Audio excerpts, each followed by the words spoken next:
आपने टैरिफ के बारे में बहुत सुना होगा और इस समय खबरों में टैरिफ बहुत ही ट्रेंडिंग में है।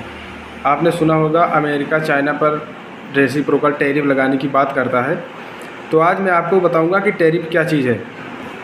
तो देखिए, टैरिफ जब कोई सामान किसी एक देश से दूसरे देश को जाता है तो दूसरा देश उस पर कुछ टैक्स लगाता है और उस टैक्स को ही टैरिफ कहा जाता है। लेकिन आप सामान्य टैक्स को टैरिफ नहीं कह सकते।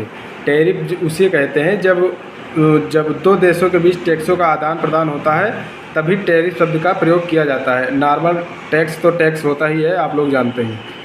तो ये तो हुई टैरिफ की बात। तो क्या टैरिफ का थोड़ा इतिहास जान लेते हैं कि क्या टैरिफ अभी अमेरिका ने लगाना शुरू किया या पहले से लग रही है। तो अगर हम टैरिफ की बात करें तो प्राचीन काल में भी टैक्स लिया जाता था, इसकी कोई बात नहीं है। यहाँ तक कि टैक्स की बात आ रही है, जब से सभ्यता का विकास हुआ तब से टैक्स लिया जा रहा है। क्योंकि जो राजा महाराजा थे या प्रांतों के शासक थे, उनको भी अपने युद्ध के लिए जो सैनिक वगैरह रखने पड़ते थे, तो उसके लिए टैक्स की आवश्यकता पड़ती थी।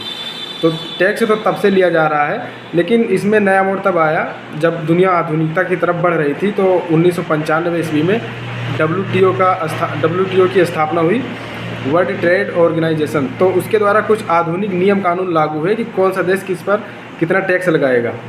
कुछ आधुनिक, तो उसमें कुछ तय हुआ कि भाई जो अमीर देश हैं वो गरीब देशों के सामान पर थोड़ा कम टैक्स लगाएंगे, जिससे गरीबों का भी भला हो जाए।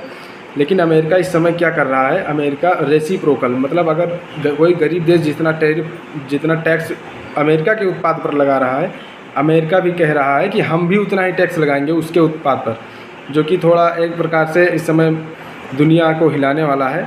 हालांकि इससे अस्थिरता आएगी और आर्थिक मंदी की तरफ दुनिया जा रही है।